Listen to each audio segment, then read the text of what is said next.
Biomolecules from chapter number 1। जो हमारा आज मेन का टॉपिक है वो है कॉन्जुगेटेड मॉलिक्यूल, जिसके बारे में हमने डिस्कस करना है। चैप्टर नंबर 1 में काफ़ी सारे टॉपिक्स हमने कवर कर लिए हैं, लेकिन आज जो हमने डिस्कस करना वो क्या है, कॉन्जुगेटेड मॉलिक्यूल। तो सबसे पहले रिवीजन के तौर पे हमें पता होना चाहिए कि बायोमोलिक्यूल्स क्या हो।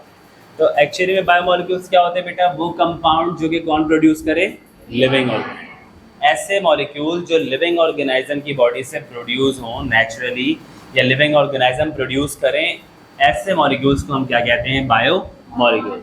अब जितने भी बायोमोलिक्यूल्स हैं पहले जो है वो सिंथेटिकली लेबोरेटरी में तैयार नहीं किए जा सकते थे, वो सिर्फ और सिर्फ लिविंग ऑर्गेनाइज्म से प्रोड्यूस होते थे, इसीलिए उन्हें क्या कहा जाता था, बायोमोलिक्यूल। लेकिन अब जितने भी बायोमोलिक्यूल हैं वो सिंथेटिकली लेबोरेटरी में केमिकल रिएक्शन के जरिए तैयार किए जा सकते हैं।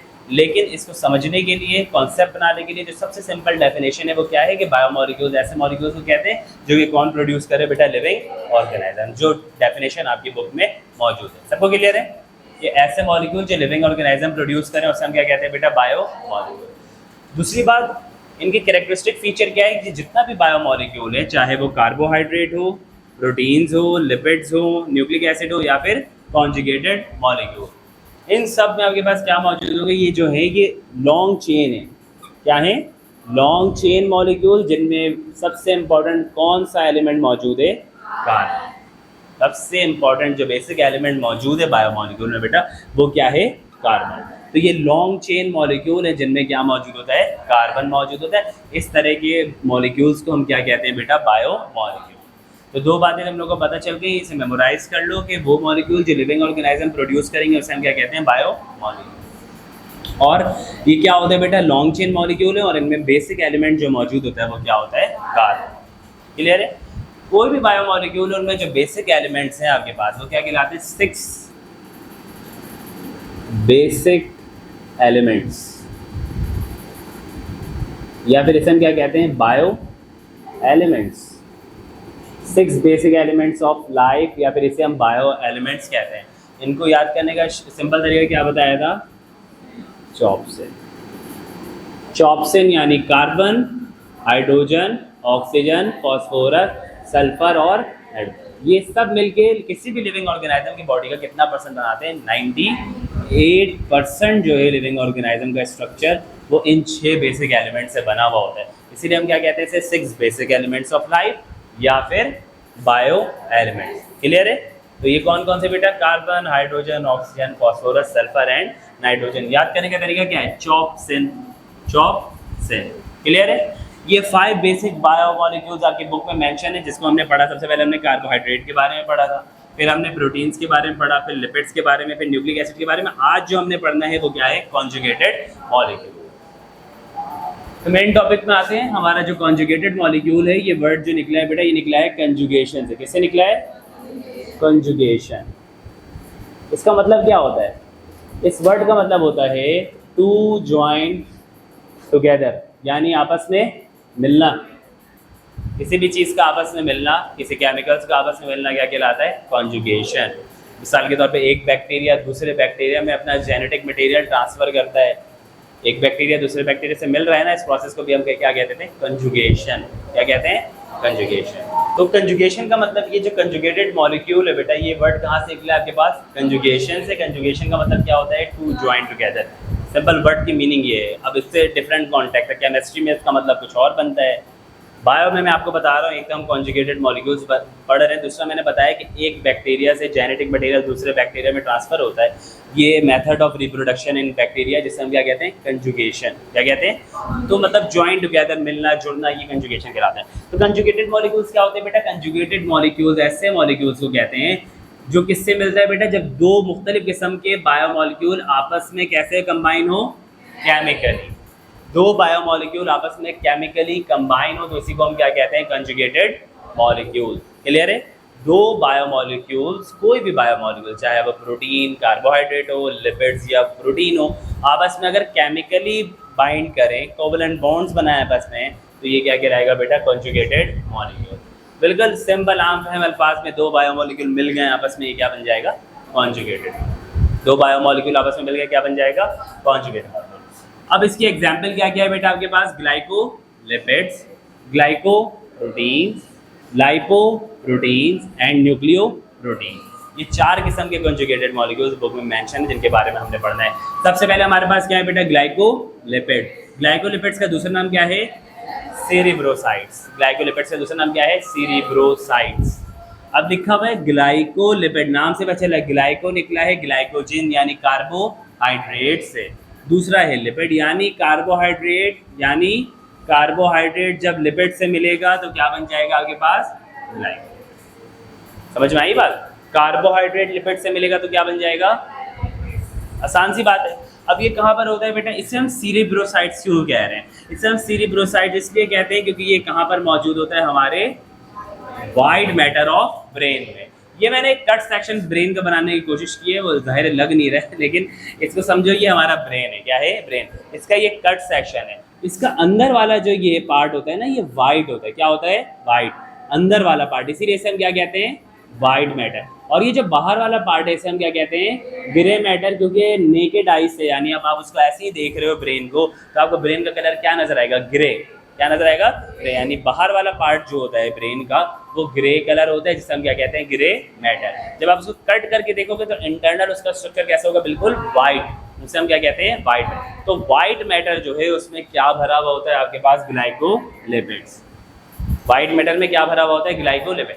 दूसरा है आपके पास, ये क्या है, ये न्यूरॉन, क्या है, न्यूरॉन। न्यूरॉन का जो ये एक्सॉन है बेटा, इसके ऊपर इस तरह से क्या मौजूद होता है आपके पास, माइलिन शीट्स मौजूद होते हैं। क्या मौजूद होते हैं, माइलिन शीट। ये माइलिन शीट्स भी है, ये किस चीज़ से बने हुए होते हैं, ग्लाइकोलिपिड्स। तो myelin sheets of nerve fibre और वाइट मैटर ऑफ ब्रेन में क्या मौजूद होता है, ग्लाइकोलिपिड। इसके अलावा ये कहाँ पर मौजूद होता है बेटा, also find in the inner membrane of chloroplast. Chloroplast का स्ट्रक्चर आप लोगों को मालूम है, डबल मेम्ब्रेन पाउड ऑर्गेनेल है, जिसके अंदर क्या मौजूद होते हैं बेटा, इस तरह से थाइलाकॉइड डिस्क, बहुत सारे थाइलाकॉइड डिस्क मौजूद होते हैं जो कि क्या कहलाते हैं, तो बताओ, ग्रेना, क्या कहलाते हैं, ग्रेना। बहुत सारे थाइलाकॉइड डिस्क मिलकर ग्रेना बनाते हैं। और ये जो है आपके पास ये थाइलाकॉइड डिस्क जो है बेटा, इसका जो इनर मेम्ब्रेन देख रहे हो ना, ये क्लोरोप्लास्ट का, इसमें भी आपके पास क्या मौजूद होता है, glycolipid. Inner membrane of chloroplast, double membrane है, बाहर वाले मेम्ब्रेन में नहीं, इनर मेम्ब्रेन में क्या मौजूद होता है आपके पास, ग्लाइकोलिपिड। तो ग्लाइकोलिपिड्स क्या है बेटा, जब लिपिड्स कार्बोहाइड्रेट से मिलेंगे तो क्या बन जाएगा, ग्लाइकोलिपिड। सेरिब्रोसाइट्स क्यों कह रहे हैं, सेरिब्रल का वर्ड निकलना है, सेरिब्रल यानी ब्रेन। तो सेरिब्रोसाइट इसलिए कह रहे हैं क्योंकि ये कहाँ पर मौजूद होता है, आपके ब्रेन के वाइट मैटर और नर्व फाइबर के माइलिन शीट।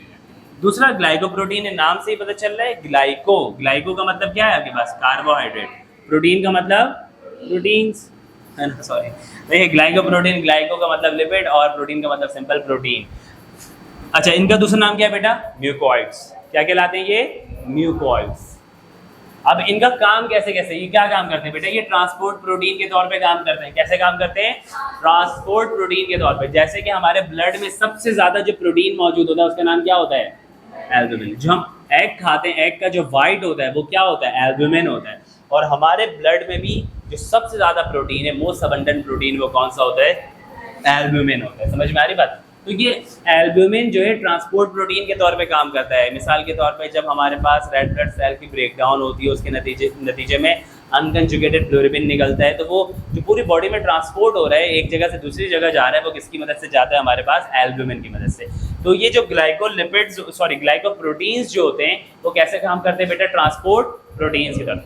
दूसरा कैसे काम करते हैं बेटा, ये सेल है वाइट ब्लड सेल, कंसीडर ये क्या है, white blood cell. White blood cell के ऊपर इस तरह से एक रिसेप्टर मौजूद है, इतना बड़ा नहीं होता रिसेप्टर, एक छोटा सा पार्ट होता है आपके पास सेल मेम्ब्रेन का। तो उसे दिखाने का मकसद ये है कि यहाँ पे ऐसे रिसेप्टर के तौर पे काम कर रहा है। कोई भी दूसरा मॉलिक्यूल जो इससे आगे अटैच होना है, इससे वो आगे इससे अटैच होगा। तो ये जो रिसेप्टर है ना, ये किस चीज़ का बना हुआ होगा, ग्लाइकोप्रोटीन। रिसेप्टर किस चीज़ से बना हुआ होगा, ग्लाइकोप्रोटीन। दूसरा और लास्ट क्या लिखा है बेटा, एंटीजेंस। और क्या लिखा हुआ है, एंटीजन। तुम्हें पता है हमारे ब्लड ग्रुप होते हैं, ये क्या लिखा हुआ है, यानी red blood cell. Red blood cell की वजह से हमारे ब्लड का ब्लड ग्रुप होता है ना, कौन कौन सा ब्लड ग्रुप होता है, ए बी, ओ या फिर बी। अब प्लस माइनस लगा लो, पॉजिटिव नेगेटिव पॉजिटिव, है ना, सही है। तो A B positive, A negative, इस तरह से। ये क्यों होता है बेटा, क्योंकि हमारे रेड ब्लड सेल के ऊपर एंटीजन मौजूद होता है। क्या मौजूद होता है, एंटी। जैसे यहाँ पे रिसेप्टर मौजूद थे, वैसे ही रेड ब्लड सेल के ऊपर क्या मौजूद होते हैं, एंटीजन। ये भी किस चीज़ के बने हुए होते हैं? ग्लाइकोप्रोटीन। समझ में आई बात?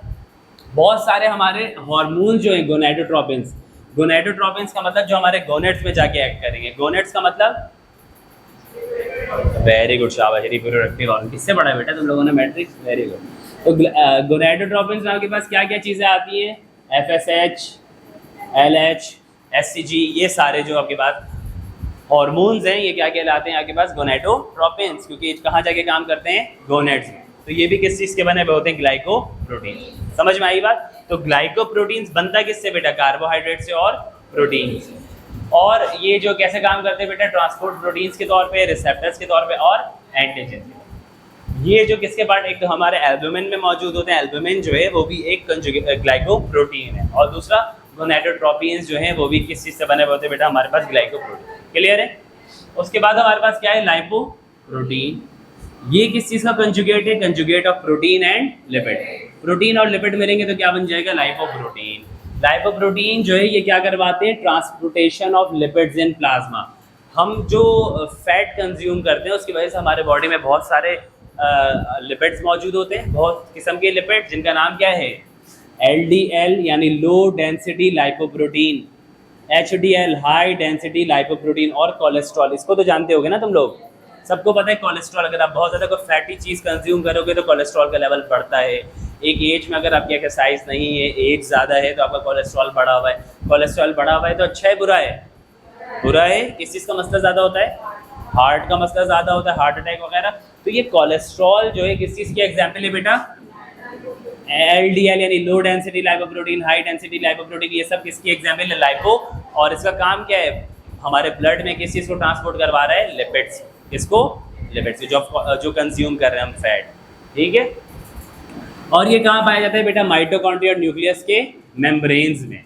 ये मिसाल के तौर पे ये सेल के बीच में क्या नज़र आ रहा है आपको? न्यूक्लियस है ना?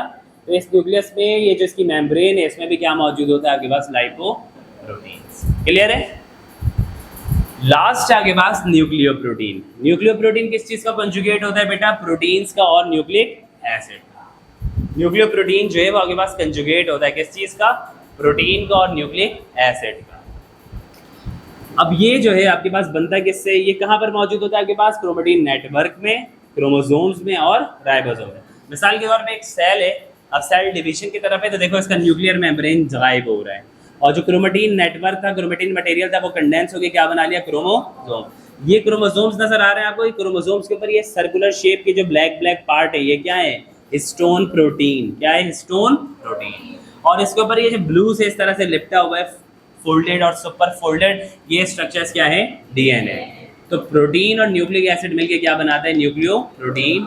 न्यूक्लियोप्रोटीन कहाँ पर मौजूद होता है? क्रोमेटिन नेटवर्क में, क्रोमोसोम्स में और राइबोसोम में। बस यही आज का टॉपिक था हमारा। इसको हम क्विक रिवीजन करते हैं। सबसे पहले, अगर कैमरामैन को जल्दी ना हो तो सबसे पहले आपके पास बायोमोलिक्यूल है। बायोमोलिक्यूल्स क्या होते हैं बेटा? ऐसे कंपाउंड जो कौन प्रोड्यूस करे? सिर्फ और सिर्फ लिविंग ऑर्गेनिज्म। और अच्छा, इसमें बेसिक एलिमेंट कौन सा होता है? कार्बन।